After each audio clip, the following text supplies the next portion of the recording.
अस्सलाम वालेकुम। दुआएं मुक़द्दर तक को हरा देती हैं। मुझसे उनके लिए होते हैं जो सब्र करते हैं। बेशक अल्लाह सब्र करने वालों के साथ है।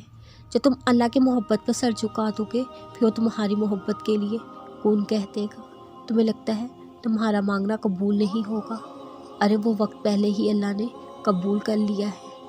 जब इंसान अपने अल्लाह पर इस कदर भरोसा कर लेता है, अल्लाह के सिवा कोई उसकी ज़रूरत पूरा करने वाला नहीं, अल्लाह ताला अपने बंदे को मायूस नहीं लुटाता।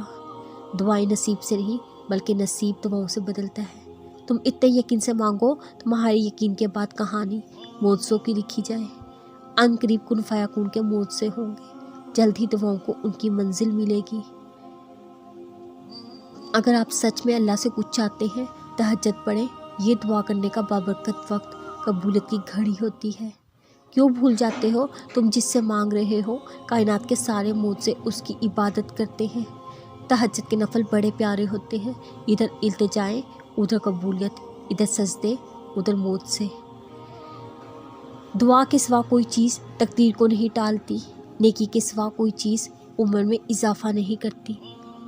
तहज्जुद से तुम्हारा तारुफ अल्लाह यूं ही तो नहीं करवा रहा, यकीनन तुम्हारे नसीब में हज़ारों मौजज़े डाल दिए होंगे।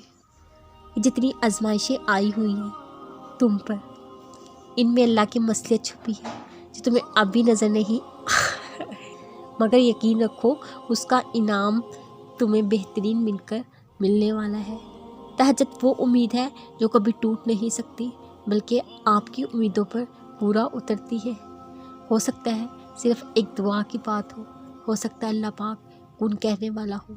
कभी कभी बस एक तहज्जुद की नमाज ही आपका हर ज़ख्म भर देती है। शुक्र करना सीखो, इतना मिलेगा थक जाओगे। खुदा की बनी गई हदूद को तोड़कर खुदा से बेसुकूनी का शिकवा क्यों करते हो।